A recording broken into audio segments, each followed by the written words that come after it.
2024년 8월 14일 수요일 성 막시밀리아노 마리아 콜베 사제 순교자 기념일 제1독서 에제키엘 예언서의 말씀입니다.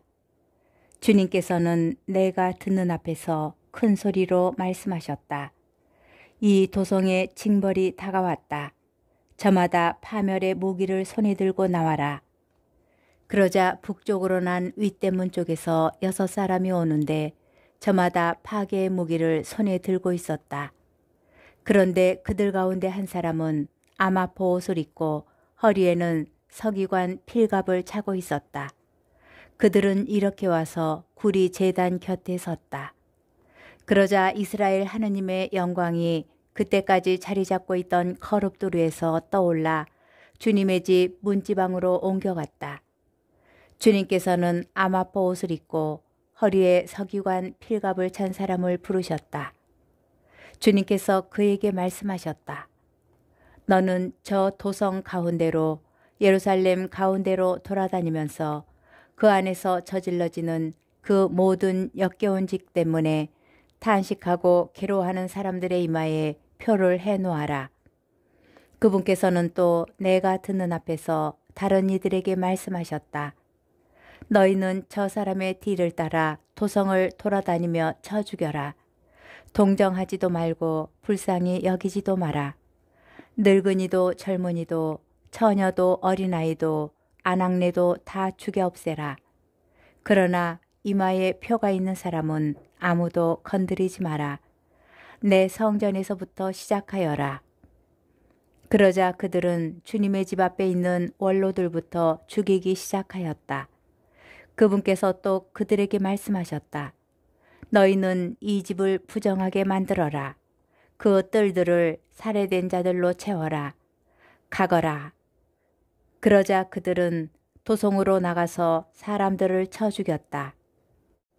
주님의 영광이 주님의 집 문지방에서 나와 거룹도루에 멈추었다. 그러자 거룹들은 날개를 펴고 내가 보는 앞에서 땅에서 치솟았다. 그들이 나갈 때에 바퀴들도 옆에서 함께 나갔다. 그들이 주님의 집 동쪽 대문 어귀에 멈추는데 이스라엘 하느님의 영광이 그들 위에 자리 잡고 있었다. 나는 크바르 강가에서 이스라엘의 하느님을 떠받들고 있는 생물들을 보았다. 나는 그들이 거룩임을 알 수 있었다. 그들은 저마다 얼굴이 내시고 날개도 내신데 날개 밑에는 사람의 손 같은 형상이 있었다. 또 그들의 얼굴 형상은 내가 크바르 강가에서 보았던 모습, 바로 그 얼굴이었다. 그들은 저마다 곧장 앞으로 나아갔다. 주님의 말씀입니다. 복음, 마테오 복음 18장 15절에서 20절의 말씀입니다. 그때 예수님께서 제자들에게 말씀하셨다. 내 형제가 너에게 죄를 짓거든 가서 단둘이 만나 그를 타일러라. 그가 내 말을 들으면 내가 그 형제를 얻은 것이다. 그러나 그가 내 말을 듣지 않거든 한 사람이나 두 사람을 더 데리고 가거라. 모든 일을 둘이나 세 증인의 말로 확정지어야 하기 때문이다.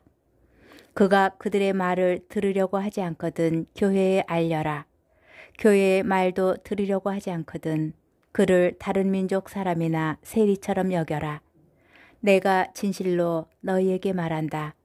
너희가 무엇이든지 땅에서 매면 하늘에서도 매일 것이고 너희가 무엇이든지 땅에서 풀면 하늘에서도 풀릴 것이다. 내가 또 진실로 너희에게 말한다. 너희 가운데 두 사람이 이 땅에서 마음을 모아 무엇이든 청하면 하늘에 계신 내 아버지께서 이루어 주실 것이다. 두 사람이나 세 사람이라도 내 이름으로 모인 곳에는 나도 함께 있기 때문이다. 주님의 말씀입니다. 오늘의 묵상. 오늘 독서에서는 주님의 영광이 주님의 집 문지방에서 나와 떠납니다. 바빌론에 유배가 있던 에제키엘이 본 환시이고 예루살렘의 함락을 설명하는 장면입니다.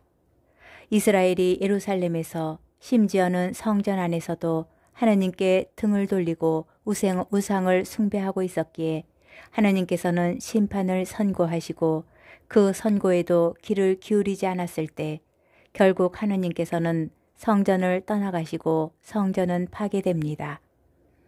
복음에서도 예수님께서는 교회 안에서 형제가 잘못할 때 일깨워 주어야 한다고 말씀하시지만 그가 교회의 말도 들으려고 하지 않을 때는 그를 더 이상 공동체의 한 사람으로 여길 수 없다고 말씀하십니다.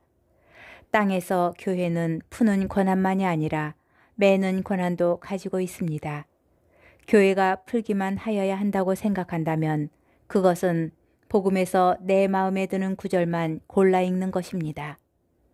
들으려고 하지 않을 때 그것이 차이를 가져옵니다. 예언자를 보내시어 경고하시고 형제를 통하여 일깨우시는 하느님의 목소리에 귀를 닫아버릴 때 남은 길은 멸망밖에 없습니다. 현실에서는 그보다 더 심각한 경우도 있습니다. 듣지 않을 것을 이미 알기 때문에 아예 경고조차 하지 않는 것입니다. 만일 내가 그렇게 하는 경우가 있다면 분명 다른 사람도 나에게 그렇게 하고 있을 것입니다. 그리고 이때에 귀를 막아버린 나는 하느님의 소리를 들을 수 없습니다. 다른 사람이 나의 잘못을 알려줄 때에 어떻게 대응하였는지 돌아봅시다. 이것은 나를 회심의 길로 이끌거나 아니면 교회 공동체에서 떨어져 나가는 길로 이끌 것입니다. 아직 기회가 있을 때에 돌아갑시다.